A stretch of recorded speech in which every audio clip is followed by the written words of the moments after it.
am starting at Blackpool North train station today. I don't know why I didn't get the train in, but I thought it was a nice place to start this video about Blackpool.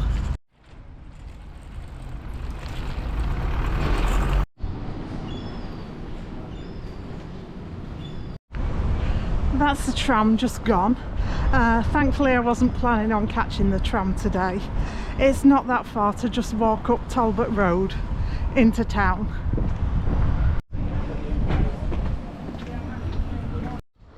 Yeah, I've done a lot of videos on northern towns, local towns, but I've never actually done a proper one about Blackpool. So that might change today.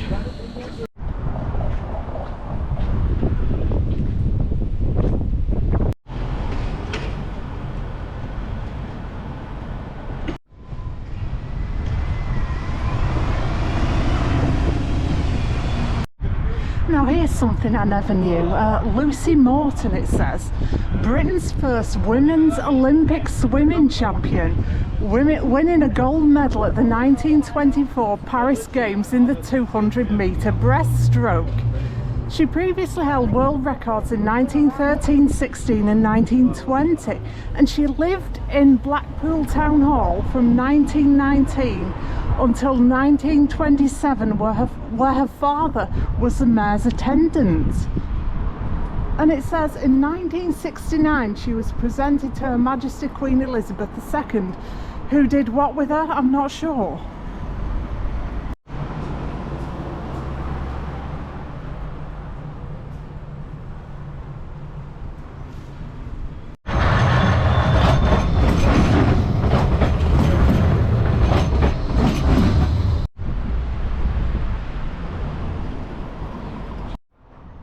North Pier is the oldest in Blackpool. I think it dates from 1863 and it was designed by Eugenius Birch. What a name, eh? Eugenius. Now there was actually a very little known country music song called Eugenius, and I think country music can get away with things like that, can't it?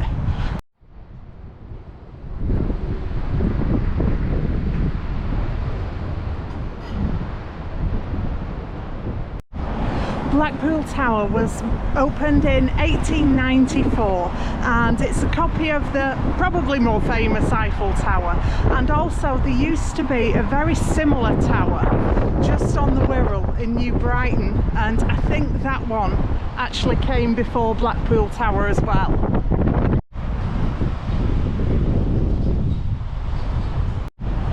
I did a video actually last year of me going up to the viewing platform of Blackpool Tower for the first and probably only time in my life. And here's a money saving hack for you. If you go in the big Sainsbury's that's across the road from North Station, if you go right up to the top floor of that, you get almost as good a view from there as you do from Blackpool Tower. And here I am on the comedy carpet. They're getting all set up for Christmas by the Sea, which is due to open in a few weeks from now. Yeah, Blackpool is a bit of a building site, pretty much permanently. I'm not sure if it's so much a building site as a demolition zone. I'm not sure.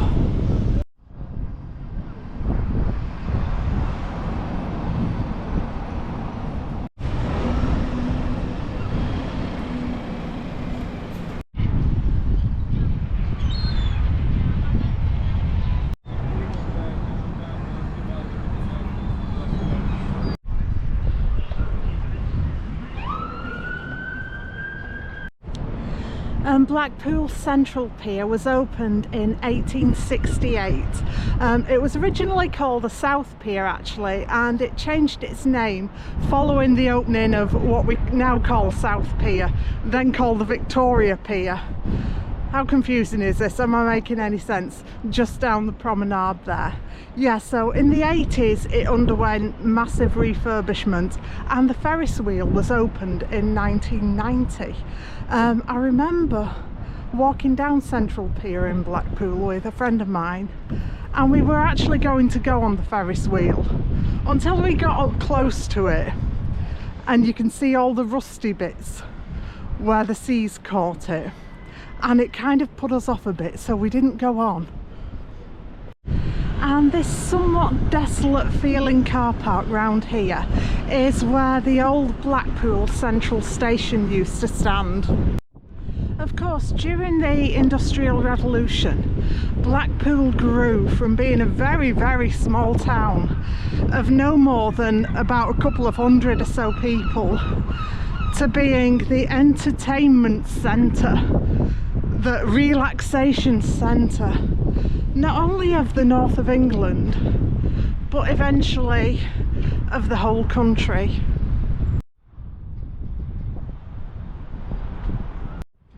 When the factories would close for a week during Wakes Week, people would absolutely flock to Blackpool to enjoy their week off. The sea air was believed to have restorative, therapeutic qualities, and they just wanted to have a good time basically. And Blackpool Central Station was around here, and in its heyday it had as many as 14 platforms, and during the early part of the 20th century it was the busiest railway station, not in England, not in Britain, but in the whole world.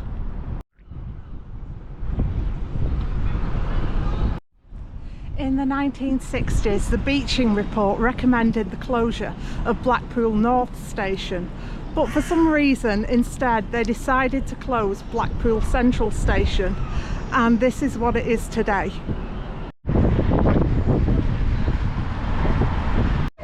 So Blackpool is one of those places, isn't it, along with Benidorm probably, where everybody has an opinion about it. And it doesn't matter if they've ever visited Blackpool or not, they have an opinion.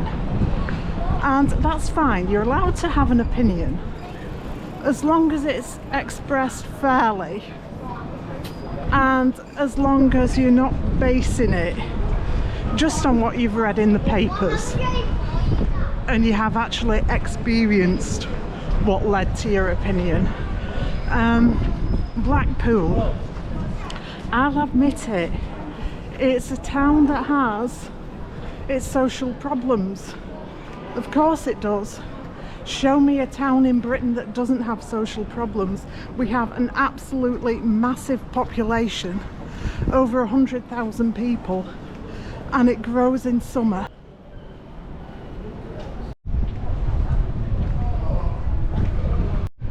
And Blackpool Winter Gardens was built in 1878, basically for when the weather was bad. That was good planning.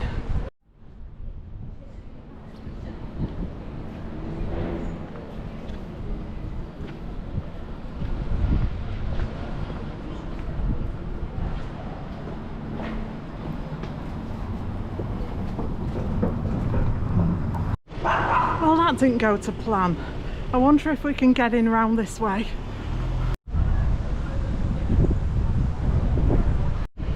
And we can't get in this way either. Quite honestly, what's the point of having winter gardens if you can't get in?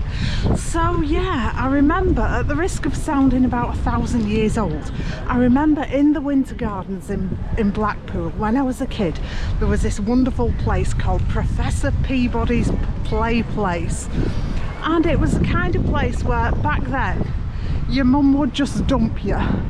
You'd take your shoes off, you'd leave them in a pile by the entrance, and then you'd go and climb the ropes, climb the walls, go on the slides, and basically run around to your heart's content. And it was the most amazing place ever, because I remember they had a vertical slide and it was called the Monster Drop. And that was quite unlike anything I've seen before or since. And I remember once I was in there with my brother and he came up to me and he said, "I've been on the Monster Drop." And I said, "Did you?" And he said, "Yeah." So I said, "Well, I'm going on it too." And I went up to the top, and Obviously they had staff on at the top, and their job was basically to encourage you, and then if you got to the point where you weren't going, they'd say, hey, yeah, if you're gonna go, you have to go now, or you have to leave and let somebody else have a chance. So I sat on the edge for ages, and then she came up to me and said, if you've got to go, you've got to go now. And I chickened out, and I went back to my brother and I said I couldn't do it. And he said, right, I'm going up there. And I watched him go up, and I watched him go down the slide. I had to watch someone who I knew and trusted do it, and then once I'd seen that, you couldn't get me off the thing.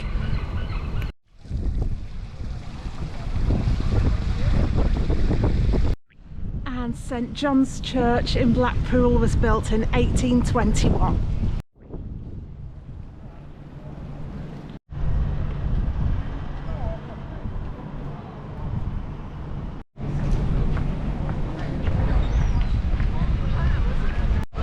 Architect Frank Matcham designed the Blackpool Grand Theatre, which opened in 1894 and reopened again after a closure in 1981. It's Grade 2 listed.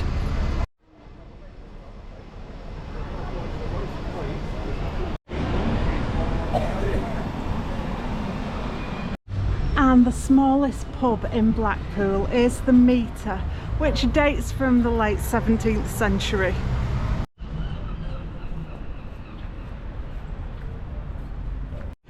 Here's something that you don't see on every YouTube video about Blackpool.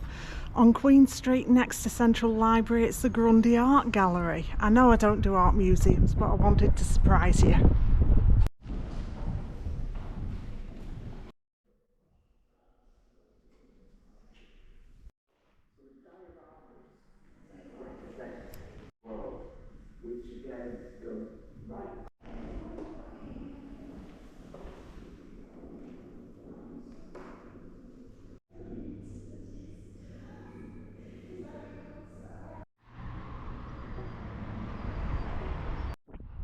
The Grundy Art Gallery then was opened in 1911, and it was designed to, I think, bring art to the people of Blackpool and also to showcase art in a Blackpool kind of way. I'm not sure what I actually made of it in the main exhibition I thought was slightly disturbing. It was a sculpture of a boy who was in a hospital bed, and there were viruses flying around, and there was a story: Jason got chickenpox and then Cliff Thorburn won the World Snooker Championships. Now, were those two events related? I'm not sure.